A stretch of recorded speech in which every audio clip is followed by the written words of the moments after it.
بسم الله الرحمن الرحيم. الحمد لله وكفى، والصلاة والسلام على عباده الذين اصطفى. من يطع الله ورسوله فقد رشد واهتدى، ومن يعص الله ورسوله فقد ضل وغوى. اما بعد. میرے معزز سامعین کرام، میرے بھائیوں اور میری بہنوں، اس کائنات میں اگر کوئی ایسی چیز ہے کہ جس کے ذریعے پہاڑوں کو چلایا جا سکے، جس کے ذریعے زمین کو پھاڑا جائے، یا جس کے ذریعے مردوں سے کلام یا گفتگو کی جا سکے، اگر کوئی ایسی چیز ہے تو وہ قرآن مجید ہے۔ آئیے سورۃ الرعد کی یہ آیت سنیے۔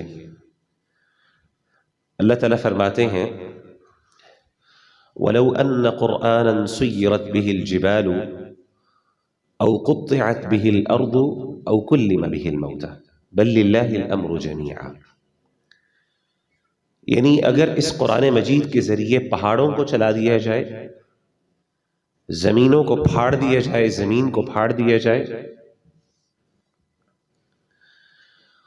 اور مردوں سے کلام کر لیا جائے، یعنی اس قرآن مجید کے اندر یہ اثر اور یہ صلاحیت ہے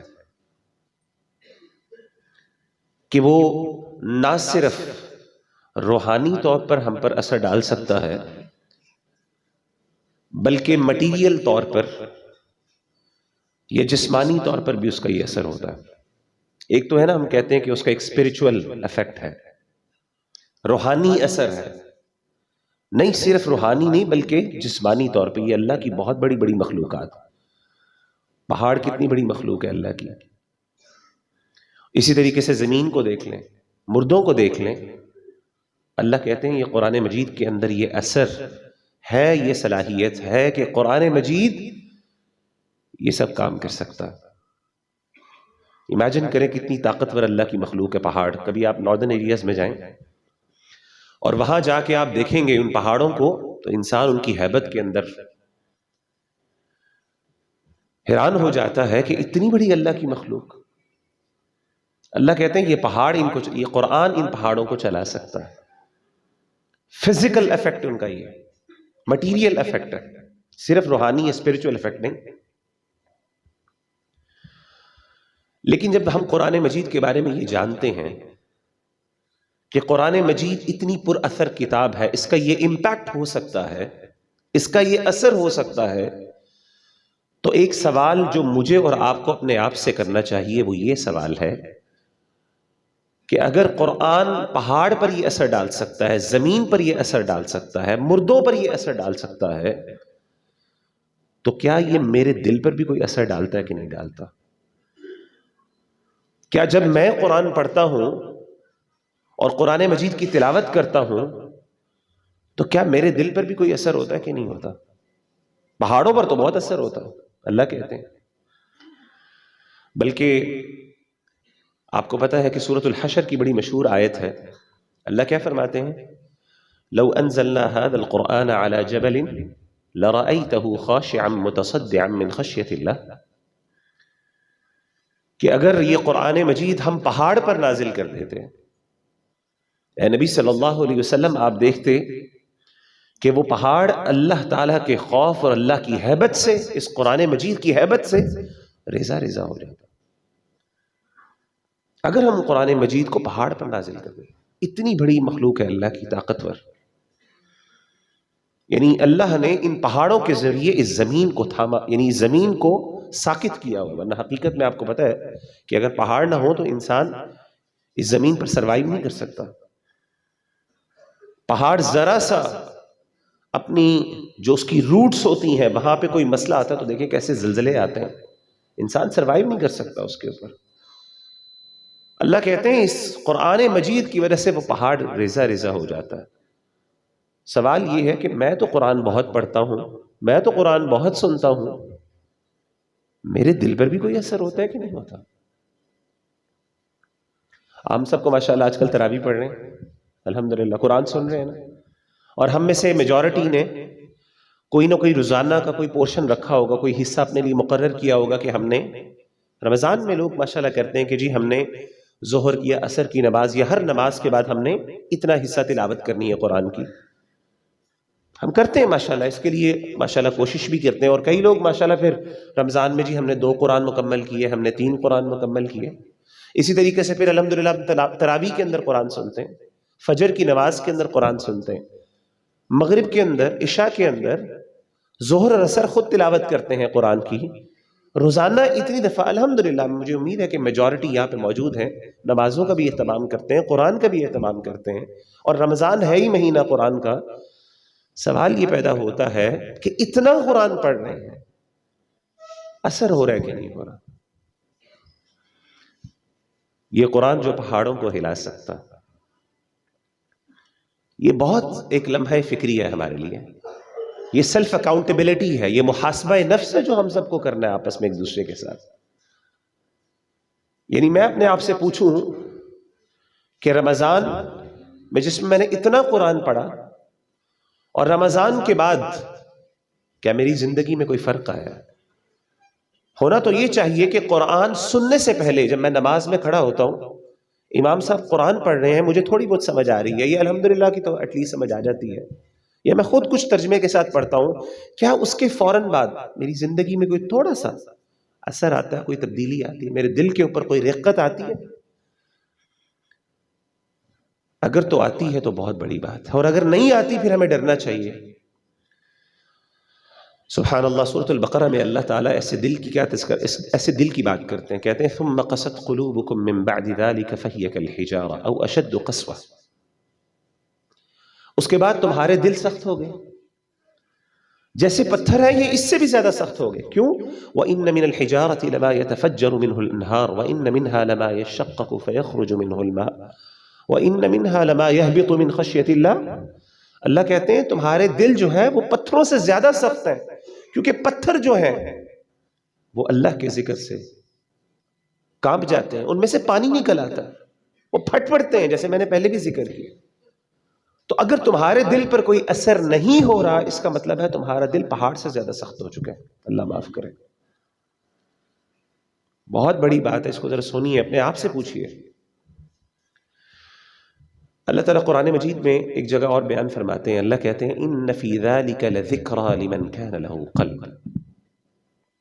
یہ قرآن مجید اس کی دل پر اثر کرتا ہے، اس دل پر اثر کرتا ہے، یا وہ شخص اس سے بینیفٹ اٹھاتا ہے یا فائدہ اٹھاتا ہے جس کے پاس دل ہے. سوال یہ کہ ہمارے پاس دل ہے کہ نہیں؟ ساروں کے پاس دل ہے. دل کے بغیر انسان زندہ نہیں رہ سکتا. یہاں پہ دل سے مراد کیا ہے؟ مراد یہ ہے کہ دل زندہ دل ہے. تو وہ کون سا ایسا دل ہے کہ جب قرآن مجید پڑھا جائے تو فوراً اثر ہو، وہ قبول کرے اس کی نصیحت کو؟ وہ کون سا دل ہے؟ کیسے ہمارے اندر وہ استعداد یا وہ صلاحیت پیدا ہوگی کہ جب ہم اللہ کا قرآن سنیں تو فرق پڑے ہماری زندگی میں؟ ہر رمضان یا ہر نماز یا ہر دفعہ جب ہم قرآن کے ساتھ کوئی تعلق قائم کریں تو ایٹ لیسٹ کوئی تھوڑا بہت تبدیلی آنی چاہیے، کوئی پازیٹو، کوئی مثبت چیز ہماری زندگی کے اندر آنی چاہیے. اور اگر کچھ بھی نہیں آ رہی، اللہ معاف کرے، تو پھر ڈرنا چاہیے ہمیں. سورۃ الانفال کی آیت آگے چل کے آپ انشاءاللہ تراویح کے اندر یہ سنیں گے، اللہ تعالیٰ حقیقی جو ایمان والے ہیں ان کا ذکر کرتے ہیں. اللہ کہتے ہیں انما المؤمنون الذین اذا ذکر اللہ وجلت قلوبهم. اہل ایمان اصل میں وہ ہیں کہ جب اللہ کا ذکر ہوتا ہے تو ان کے دل ڈر جاتے ہیں. وَإِذَا تُلِيَتْ عَلَيْهِمْ آيَاتُهُ زَادَتْهُمْ إِيمَانًا. جب اللہ کی آیات کی تلاوت کی جاتی ہے ان کا ایمان بڑھتا ہے. دل کا خوف کپ کپانا، ڈر آنا، اور اسی طریقے سے ایمان کا بڑھنا قرآن کو سن کر، یہ اس بات کی علامت ہے کہ دل زندہ ہے. اور اگر کوئی فرق نہیں پڑ رہا تو پھر خوف کھانا چاہیے ہمیں.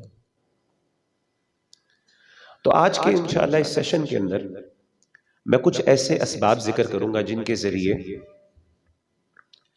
جن کی وجہ سے دل سخت ہوتے ہیں، دل مردہ ہوتے ہیں. اور اس کے مد مقابل کچھ ایسی چیزیں ذکر کروں گا جس سے ہمارے دل زندہ ہوں گے، ہم دوبارہ اس کے اندر ایک زندگی لا سکتے ہیں ان کاموں کے ذریعے، ان اعمال کے ذریعے۔ تو آئیے سب سے پہلے ہم ان فیکٹرز کو ذکر کرتے ہیں، اور اس کے ساتھ ساتھ انشاءاللہ ہم وہ فیکٹرز بھی ذکر کریں گے جن کے ذریعے دل زندہ ہوتے ہیں۔ اور دل زندہ کرنے کا مطلب یہ ہے کہ قرآن مجید سے نصیحت قبول کرنا، یعنی اپنے دل کو اس قابل بنانا کہ وہ نصیحت قبول کرے، اس کا مطلب ہے دل زندہ ہونا۔ تو وہ کون کون سے اعمال ہیں جس کی وجہ سے نصیحت اثر نہیں کرتی؟ سب سے پہلی وجہ جس کی وجہ سے انسان کا دل سخت ہوتا ہے اور انسان کا دل قرآن کی نصیحت کو قبول نہیں کرتا، وہ ہے گناہ، نافرمانی اللہ کی۔ نبی صلی اللہ علیہ وسلم کی بڑی مشہور حدیث آپ نے سنی ہے، آپ صلی اللہ علیہ وسلم نے فرمایا کہ ان العبد اذا اخطأ خطیئۃ نکتت فی قلبہ نکتۃ سوداء، کہ جب بھی کوئی شخص اس سے کوئی گناہ ہوتا ہے، کوئی غلطی ہوتی ہے، تو اس کے دل پر ایک کالا سیاہ نقطہ لگ جاتا ہے، بلیک سپاٹ لگ جاتا ہے۔ آپ نے فرمایا کہ فَإِن تَابَ، اگر وہ اس کی وجہ سے اس غلطی کے فوراً بعد اگر ایک بندہ توبہ کر لے، استغفار کرتا ہے، گڑ گڑاتا ہے، اللہ سے معافی مانگتا ہے، تو کیا ہوتا ہے؟ وَاسْتَغْفَرَ، تو اس کا دل صاف ہو جاتا ہے۔ لیکن اگر وہ ان عاد، اگر وہ دوبارہ وہ عمل کرتا ہے، استغفار نہیں کرتا، اللہ سے معافی نہیں مانگتا، تو کیا ہوتا ہے کہ وہ بلیک سپاٹ بڑھ جاتا ہے، وہ کالا، وہ سیاہی بڑھ جاتی ہے، یہاں تک کہ حتی یعلو علی قلبہ، آپ نے فرمایا یہاں تک کہ وہ پورے دل کو ڈھانپ لیتا ہے، پورا دل سیاہ ہو جاتا ہے۔ اور آپ نے فرمایا کہ پھر یہ وہ ران ہے، یہ وہ زنگ ہے، یا پھر اسی طریقے سے ایک اور جگہ پہ یہ وہ سختی ہے کہ جس کے بعد انسان کے دل پر پھر اثر نہیں ہوتا، انسان کا دل سخت ہو جاتا ہے۔ اور آپ نے پھر قرآن مجید کی آیت تلاوت فرمائی اللہ کے رسول نے، کلا بل ران علی قلوبہم بما کانوا یکسبون، کہ ان کے برے اعمال کی وجہ سے ان کے دل کیا ہو گئے؟ زنگ آلود ہو گئے، سخت ہو گئے، نکارہ ہو گئے، ڈیڈ ہو گئے، نصیحت قبول نہیں کر رہے۔ تو جیسے جیسے انسان کی زندگی گناہوں سے بھری ہوتی ہے، جیسے جیسے انسان غلطیاں اور گناہ کرتا رہتا ہے، ایک وقت آتا ہے کہ انسان کا دل سخت ہو جاتا ہے۔ اب میں اس کی آپ کو ذرا تھوڑی پریکٹیکل مثالیں دیتا ہوں جس سے آپ کو تھوڑا فرق پتا چلے۔ کیسے پتا چلتا ہے؟ آپ نے دیکھا ہوگا یہ جو سیریل کیلرز ہوتے ہیں، جو قاتل ہوتے ہیں، فلاں بندوں کے پتہ نہیں 100 قتل کیے ہیں، 200 قتل کیے ہیں، انسان کبھی اپنے آپ سے سوچتا ہے، میں سوچتا ہوں، آپ پتہ نہیں سوچتے ہیں کہ نہیں، کہ یار ایک بندہ ہے، اس نے ایک بندے کی جان لے لی، اس کے بعد اتنے بندوں کی جان لی، اس کو کوئی فرق نہیں پڑتا؟ یعنی میں، اللہ معاف کرے، مجھ سے شاید جانور بھی نہیں ذبح ہوتا، بڑا مشکل ہے میرے لیے، سبحان اللہ، اور انسان کو بڑا مشکل لگتا ہے کسی کی جان نکالنا، انسانوں کی جان لے لی، بچوں کو قتل کر دیا، فلاں کو اغوا کر دیا، فلاں بچے کو اس طرح مار کے قتل کر کے پھینک دیا، اللہ معاف کرے، ہمارے کتنے جرائم ہے، اللہ معاف کرے۔ سوچیں، میں سوچتا ہوں یار انسان کو، یعنی مجھے تو سوچ کے بھی ڈر لگتا ہے اس بات پر، اس بندے کو کوئی فرق نہیں پڑ رہا۔ اصل میں مسئلہ کیا ہوتا ہے؟ گناہ کے بارے میں جو انسان کی حساسیت ہونی چاہیے نا، جو سینسٹیوٹی ہونی چاہیے، وہ ختم ہو چکی ہوتی ہے۔ اور وہ کیسی ہوتی ہے؟ ملٹیپل دفعہ کرنے سے۔ پہلی دفعہ بڑا مشکل لگتا ہے، پہلی دفعہ گناہ ہوتا ہے، انسان کو ندامت بھی ہوتی ہے، شرمندگی بھی ہوتی ہے، انسان کے دل میں کرب بھی ہوتا ہے، فرسٹریشن، اضطراب بھی ہوتا ہے۔ لیکن جب آپ دوسری دفعہ کرتے ہیں، تیسری دفعہ کرتے ہیں، چوتھی دفعہ کرتے ہیں، تو آہستہ آہستہ اس گناہ کی جو سینسٹیوٹی اور حساسیت ہے وہ آپ کے دل سے ختم ہو جاتی ہے، اور آپ اس کے عادی ہو جاتے ہیں۔ ماہر نفسیات جو سائیکالوجی ہے، اس کے اندر اس کانسیپٹ کو کہا جاتا ہے ڈی سینسٹائزیشن، کہ انسان ڈی سینسٹائزڈ ہو جاتا ہے، حساسیت ختم ہو جاتی ہے اس کے بارے میں، گناہ کے بارے میں۔ اس کی بڑی مثال، ایک اور مثال جس سے آپ کو یہ بات مزید بہتر سمجھ آئے گی، آپ کسی کمرے میں کسی ہال میں جاتے ہیں، وہاں پہ خوشبو آ رہی ہوتی ہے، آپ دیکھتے ہیں کچھ دیر کے بعد آپ کو وہ خوشبو آنا بند ہو جاتی ہے۔ کیا وہ خوشبو چلی جاتی ہے اس روم سے؟ نہیں، ہوتا یہ ہے کہ آپ کے جسم اس کا عادی ہو جاتا ہے، اس کو اڈاپٹ کر لیتا ہے۔ ایسے ہی ہوتا ہے بالکل اسی طریقے سے بدبو کے بارے میں بھی ہے، کچھ دیر آپ کو بدبو آتی رہتی ہے، باتھ روم میں چلے جائیں، شروع میں داخل ہوتے ہیں بعض اوقات، اگر باتھ روم صاف نہ ہو، اللہ معاف کرے، ہمارے یہاں پبلک واش روم میں آپ پتہ ہے لوگ صفائی کا خیال نہیں رکھتے، تو آپ ادھر جاتے ہیں، آپ کو اسمیل آتی ہے، لیکن آپ کو کچھ سیکنڈ سے بعد وہ اسمیل آنا بند ہو جاتی ہے. کیا وہ اسمیل ختم ہو جاتی ہے؟ نہیں، اسمیل وہیں پہ ہوتی ہے. جو بعد میں بندہ آتا ہے اس کو بھی آ رہی ہوتی ہے. اصل مسئلہ یہ ہے کہ آپ کا جسم اس کو اڈیپٹ کر لیتا ہے. یہ احساسیت ہے. کچھ دیر آپ رہتے ہیں، ایکسپوز ہوتے ہیں، تو آہستہ آہستہ آپ کا جسم اس کو قبول کر لیتا ہے.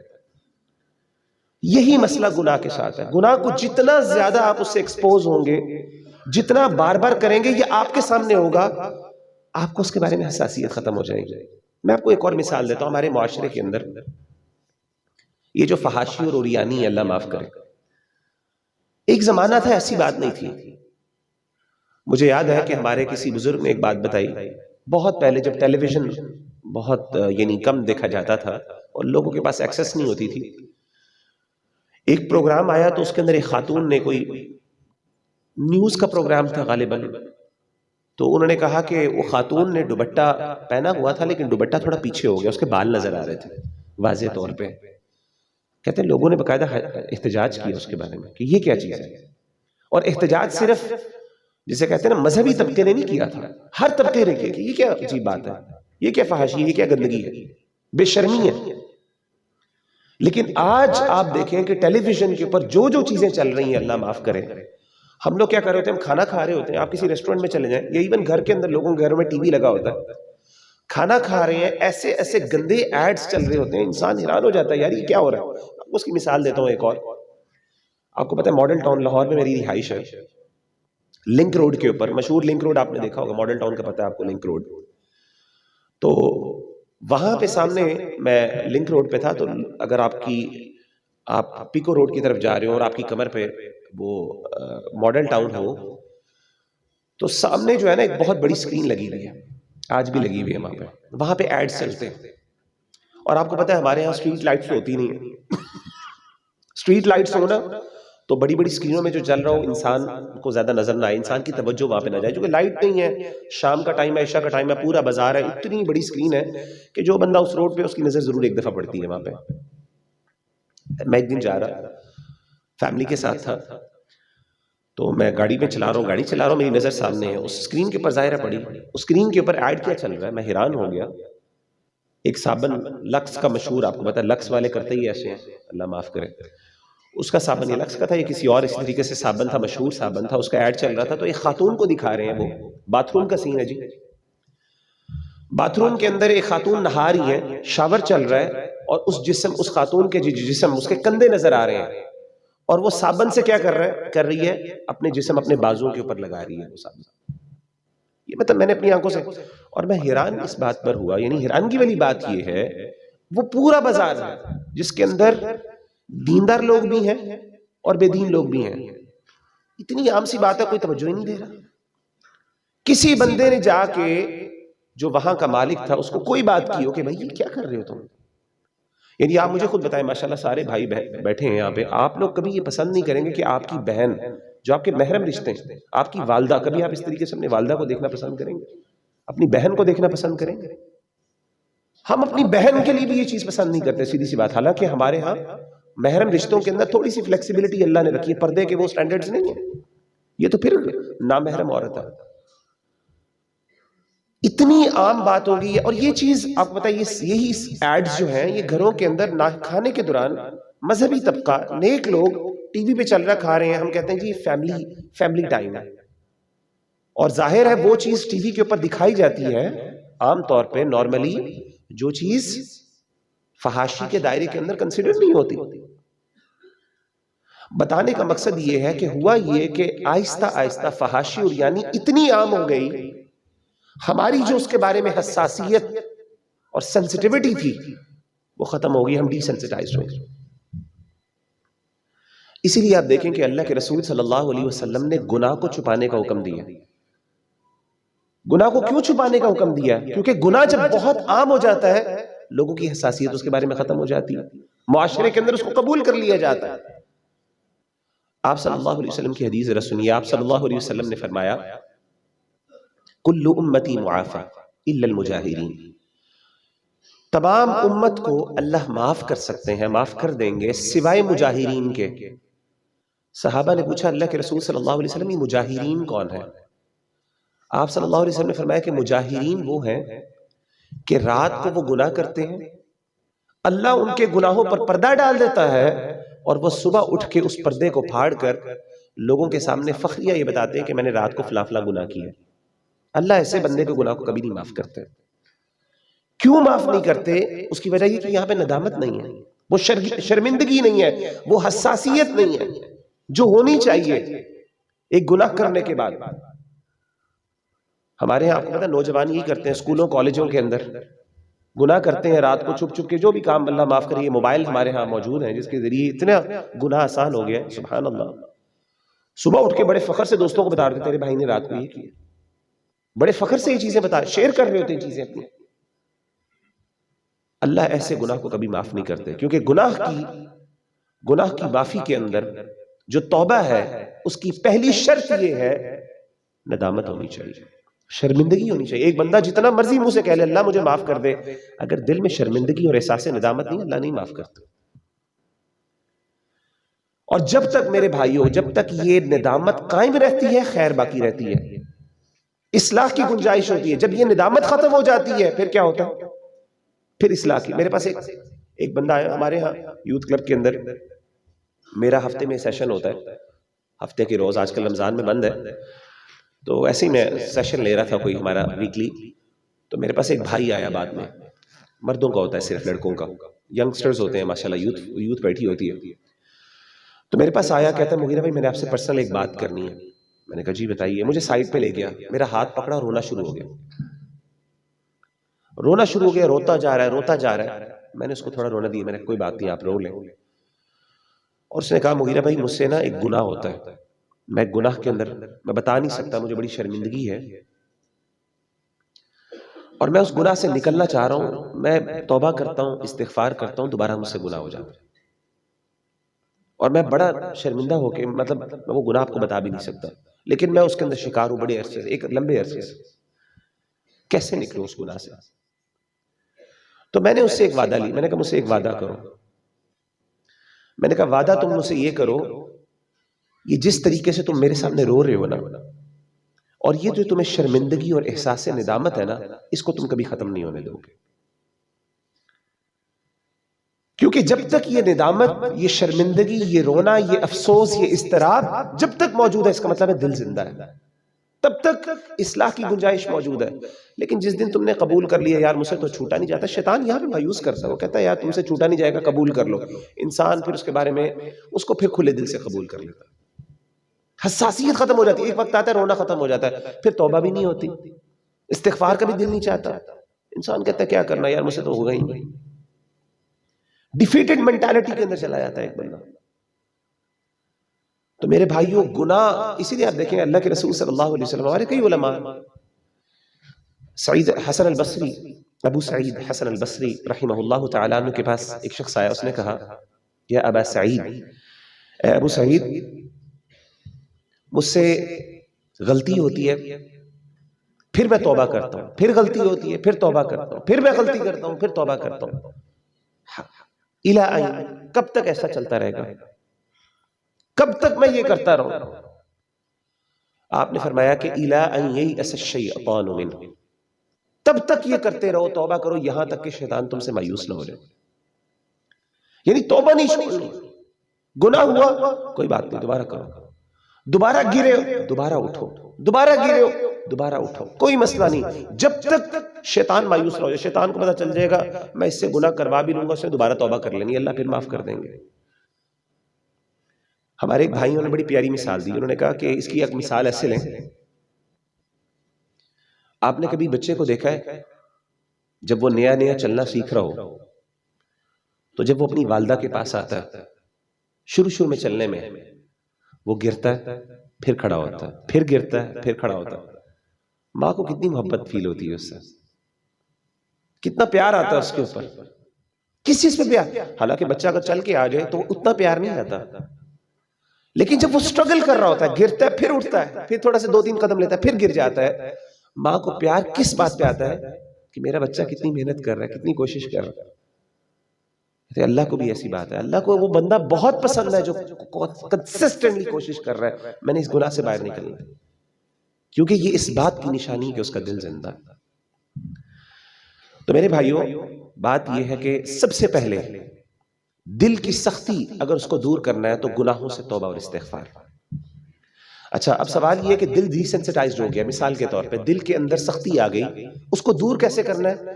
استغفار سے۔ استغفار کیا کرتا ہے؟ استغفار آپ کے دل کو صاف کرتا ہے، اللہ سے توبہ آپ کے دل کو صاف کرتی ہے اور آپ کے دل کو مزید دوبارہ حساس بنا دیتا ہے، ری سینسٹائز کر دیتا ہے۔ تو آپ کے اندر جو حساسیت کی کمی ہوتی ہے، آپ کے استغفار اور توبہ سے وہ دوبارہ آ جاتی ہے۔ تو ری سینسٹائزیشن یہ وہ چیز ہے جو توبہ اور استغفار سے آتی ہے۔ تو سب سے پہلے اگر آپ چاہتے ہیں کہ آپ کا دل نرم ہو، قرآن آپ کے دل کے اوپر اثر کرے، تو آپ کو سب سے پہلا کام کیا کرنا ہے؟ فوراً استغفار اور توبہ کریں، اللہ سے دل سے توبہ کریں۔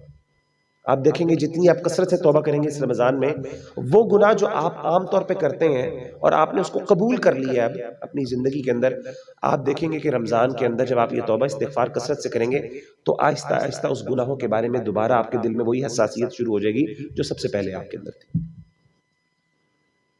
دوسری چیز، پہلی چیز گناہ ہو گیا، دوسری چیز جس کی وجہ سے انسان کا دل سخت ہوتا ہے میرے بھائیوں، وہ ہے کثرت کے ساتھ انٹرٹینمنٹ، بہت زیادہ ہنسنا، بہت زیادہ شغل میلے کے اندر لگے رہنا۔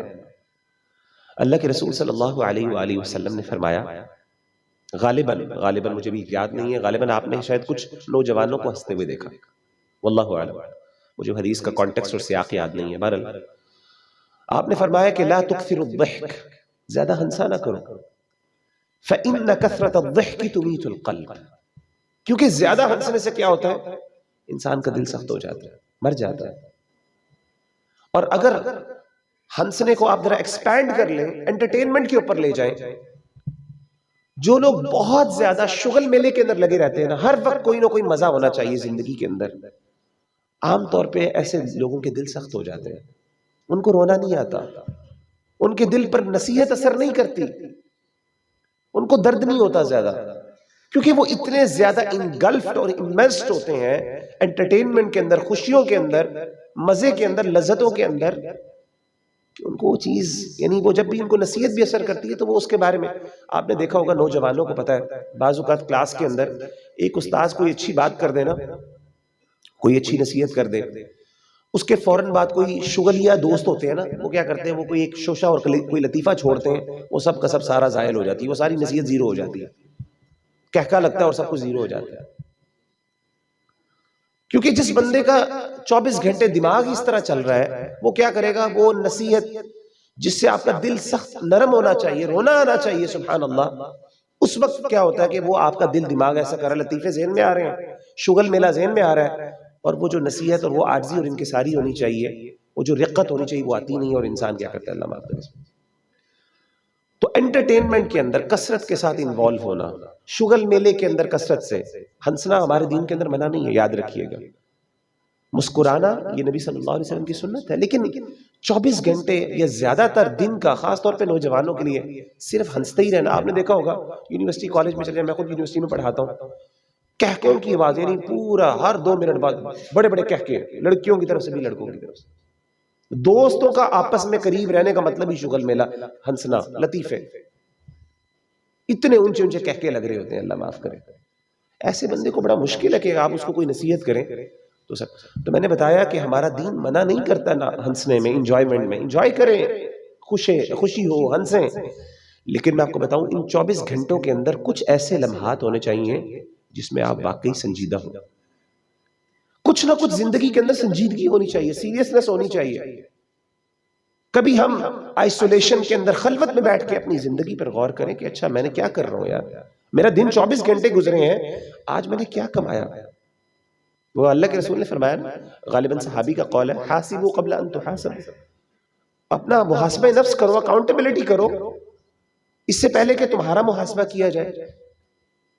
بھئی آج کوئی 24 گھنٹوں کے اندر کچھ لمحات تو ایسے ہونے چاہیے، ٹھیک ہے باقیوں میں آپ انجوائے کریں، شغل میلہ لگائیں، خاص طور پہ نوجوانوں کہہ رہا ہوں، لیکن کچھ لمحات تو ایسے ہونے چاہیے جس میں آپ اپنے آپ سے سوچیں، یار آج میں نے پورا دن کیا کیا ہے، کیا غلطیاں ہوئی، کیا گناہ ہوئے، کیا میں اپنی زندگی کے اندر صحیح ڈائریکشن پہ جا رہا ہوں کہ نہیں جا رہا۔ یہ بہت اہم بات ہے۔ تو بہت زیادہ انٹرٹینمنٹ کے اندر انوالو ہونا یہ دلوں کو سخت کر دیتا ہے. اور اس کے مد مقابل وہ چیز جو کہ اپنے آپ کو خلوت کے اندر غور و فکر کرنا، تدبر کرنا، مراقبہ جس کو ہمارے ہاں عام طور پہ کہا جاتا ہے. مراقبہ کا ایک مطلب ہمارے ہاں صوفیاء کے ہاں بھی ہے، اور ایک مطلب مراقبہ کا یہ ہے کہ انسان اکیلے بیٹھے اور اپنے آپ کا محاسبہ نفس کرے. یہ بھی ایک معنی ہے جو صحیح معنی ہے. تو ایسے موقع کے اوپر انسان کیا کرتا ہے؟ انسان جب غور و فکر کرتا ہے تو انسان کے اندر سنجیدگی آتی ہے اور پھر انسان نصیحت کو قبول کرتا ہے. تیسری چیز جو ہے میرے بھائیوں جس کی وجہ سے دل سخت ہوتا ہے وہ اسی سے متعلق ہے موت کو بھول جانا. ہمارے یہاں اللہ معاف کرے ہم موت کو زیادہ یاد نہیں کرتے. ہماری زندگی دنیا اتنی زیادہ ہم دنیا کے اندر لگے ہوئے ہیں کہ دنیاوی معاملات کے اندر اتنی زیادہ ہماری انوالومنٹ ہے کہ ہمیں موت یاد نہیں آتی، جس کی وجہ سے ہمارا دل جو ہے وہ کئی دفعہ سخت ہو جاتا ہے. میں آپ کو اس کی مثال دیتا ہوں. آپ نے دیکھا ہوگا ہم لوگ جب جنازوں پہ جاتے ہیں کئی دفعہ کسی کے گھر فوتیدگی ہو جاتی ہے، اب وہ فوتیدگی کا جو عالم ہے، جب سامنے میت پڑی ہے، ہونا چاہیے انسان کا دل نرم ہو. انسان اپنی موت کے بارے میں سوچے، اپنے گھر کے بارے میں سوچے، اپنی آخرت کے بارے میں سوچے. اس وقت بھی آپ نے دیکھا کئی لوگ وہاں پہ لطیفے سنا کے ہنس رہے ہوتے ہیں، کہکے لگا رہے ہوتے ہیں، پیچھے بیٹھ کے آرام سے گپے لگا رہے ہیں، یعنی فارمیلٹی پوری کر رہے ہیں، وہاں پہ پہنچے ہوئے ہیں. کئی دفعہ تو یہاں تک دیکھا کہ میت کو قبر کے اندر لحد کے اندر اتارا جا رہا تھا، اس وقت بھی ہنس رہے ہوتے ہیں بیٹھ کے. وہ سنجیدگی، وہ محاسبہ نفس، وہ اپنا اس وقت سوچنا اپنے آپ کو، یار میں نے کل کو ادھر پڑے ہونا ہے، تصور ہی نہیں ہے. میں نے لٹرلی لوگوں کو ہنستے، آپ نے بھی دیکھا ہوگا، ہنس رہے ہوتے ہیں پیچھے کھڑے ہو کے، آہستہ آہستہ باتیں کر رہے ہیں اپنی کو، یار وہ کیا چل رہا ہے، وہ حالات، یعنی وہ ایک قسم کی ایک جسے کہتے ہیں نا، وہ ایک ملنے جلنے کا ایک موقع ہوتا ہے ان کے لیے آپس میں. موت کو ہم نے کثرت سے، سبحان اللہ، میں آپ کو بتاؤں کبھی کبھی نا قبرستان جایا کریں، واللہ دل بہت سخت ہوتا ہے، بہت نرم ہوتا ہے.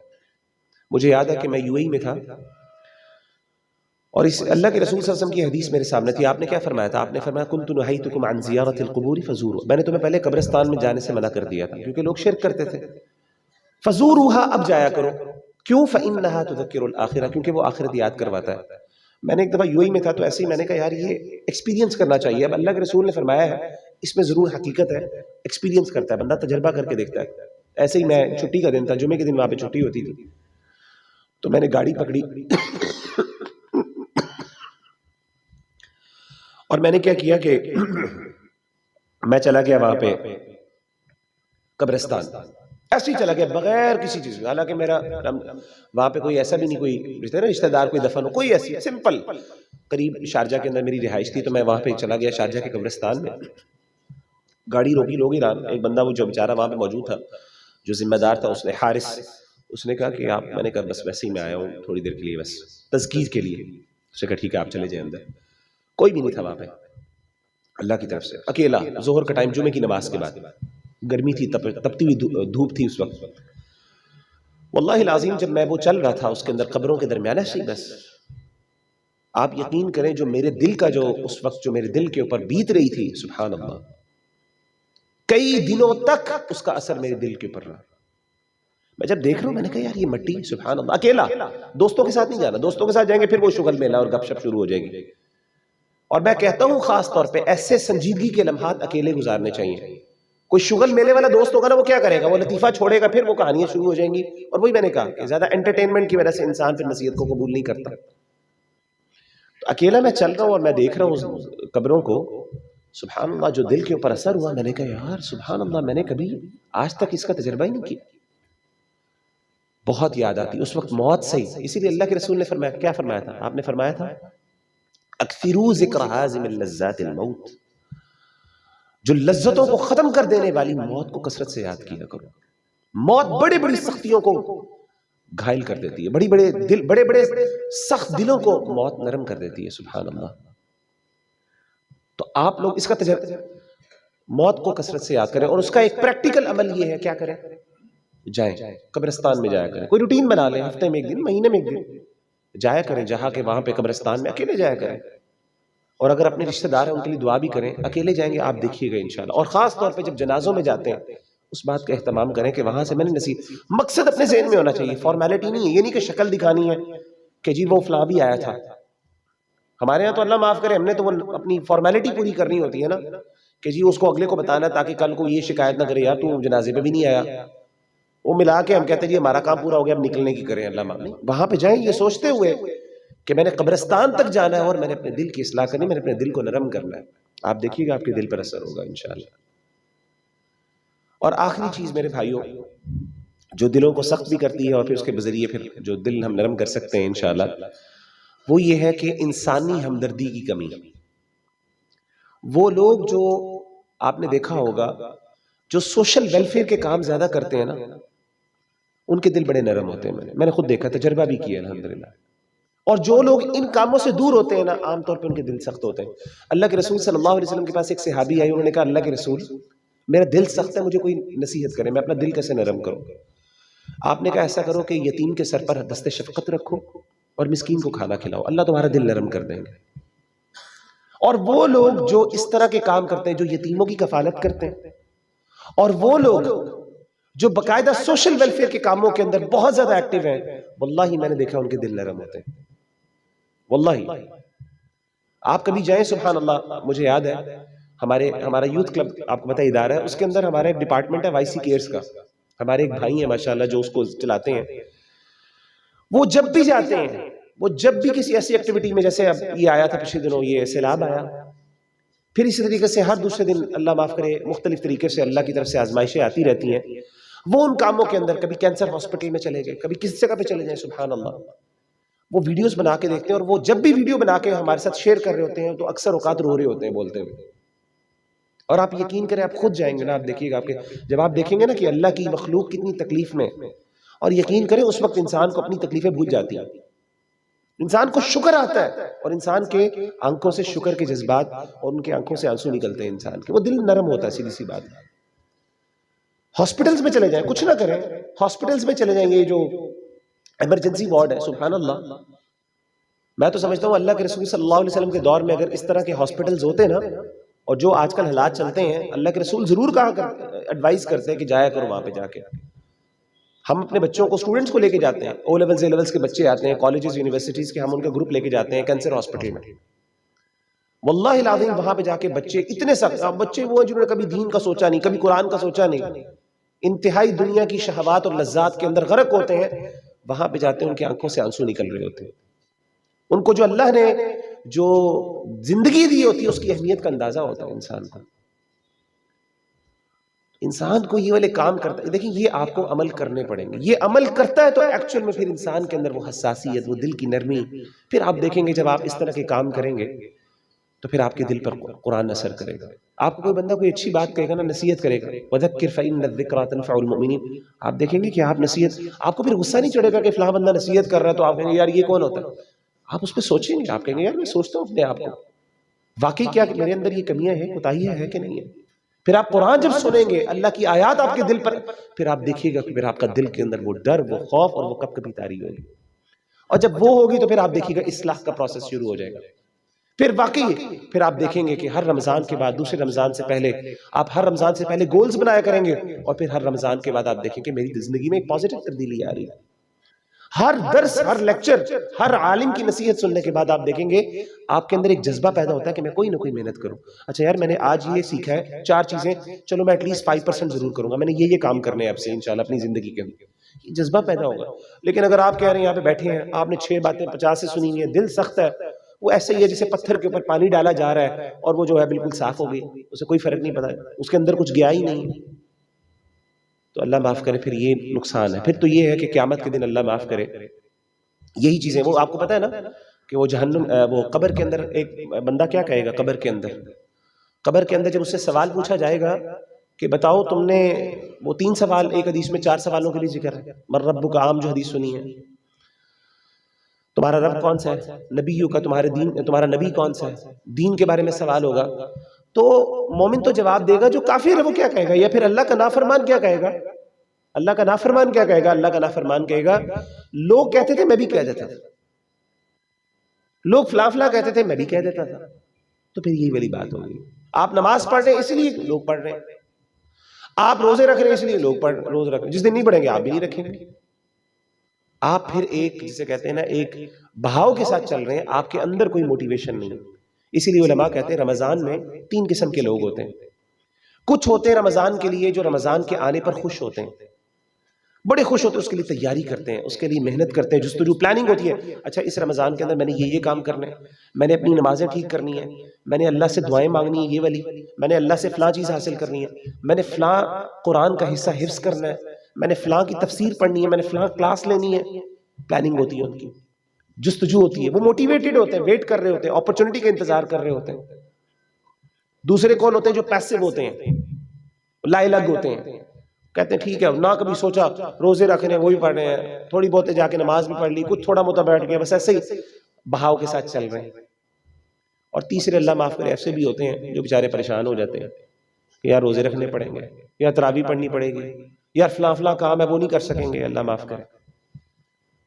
تو اللہ تعالی ہم سب کو پہلے لوگوں کے اندر شامل کریں. آج سے توبہ استغفار کریں. رمضان ابھی الحمدللہ ویسے تو 5 راتیں چلی گئیں، ابھی بہت ٹائم ہے. کوشش کریں، پلاننگ کریں، اپنے دل کو نرمی. میں کہتا ہوں اگر آپ کا دل نرم ہو جائے اس میں، یہ پلاننگ کریں انشاءاللہ کہ میں نے اپنے آپ کو اس قابل بنانا ہے، تو آپ دیکھیے گا بڑا اثر ہوگا. اور آئسولیشن، خاص طور پہ خلوت کے اندر اکیلے، ویسے تو نوجوانوں کے لیے خلوت پرابلمٹک ہے کئی اعتبار سے موبائل فون کی وجہ سے، لیکن اگر موبائل فون نہیں ہے تو پھر خیر بھی ہے انشاءاللہ. اعتکاف بہت بڑا ایک ذریعہ ہے انشاءاللہ. میں آپ کو ریکمینڈ کروں گا جو بھائی خاص طور پہ محنت کرنا چاہتے ہیں اور خلوت کے اندر فائدہ اٹھانا چاہتے ہیں، خلوت کا صحیح معنوں کے اندر اعتکاف کریں انشاءاللہ. اعتکاف ہر بندہ، جس بندے نے آج تک اعتکاف کیا ہے نا، میں نے دیکھا بڑی زندگی، میں نے خود اعتکاف کے بعد واقعی ایک زندگی میں بہت پازیٹیو چینج آتا ہے اگر اس کو انسان مینٹین کر سکے. اعتکاف کریں، خلوت میں بیٹھیں، اللہ سے دعائیں کریں، استغفار کریں، سوشل ویلفیئر کے کام کریں، توبہ کریں، استغفار کریں، انٹرٹینمنٹ میں سنجیدگی لے کے آئے زندگی کے اندر، سیریس کام کریں. تو ان ذریعے انشاءاللہ ہم دیکھیں گے ہمارا دل نرم ہوگا اور پھر قرآن مجید ہماری اوپر اثر کرے گا. اللہ تعالیٰ جو سنا ہے اس کو سمجھنے اور اس پر عمل کرنے کی توفیق عطا فرمائے. آپ سب بھائیوں کا آنے کا شکریہ، بہنوں کا آنے کا شکریہ. ہمارے بھائی عرفان بھائی اور اس طریقے سے جو ان کی ٹیم ہے جو ماشاءاللہ یہ پروگرام ارینج کیا، اللہ تعالیٰ آپ کی محنتوں کو قبول فرمائے. اور آپ سب کی کہ سحری کے باوجود اس کے بعد آپ لوگ بیٹھے ہیں، اور مجھے پتا ہے کہ آپ کے لیے کافی مشکل ہے. میری بھی طبیعت ناساز تھی آج، لیکن اللہ تعالیٰ ان بھائیوں کے جذبے کو قبول فرمائے. جزاکم اللہ خیرا. اقول قولی ھذا واستغفر اللہ لی ولکم فاستغفروہ انہ هو الغفور الرحیم. جزاکم اللہ خیر.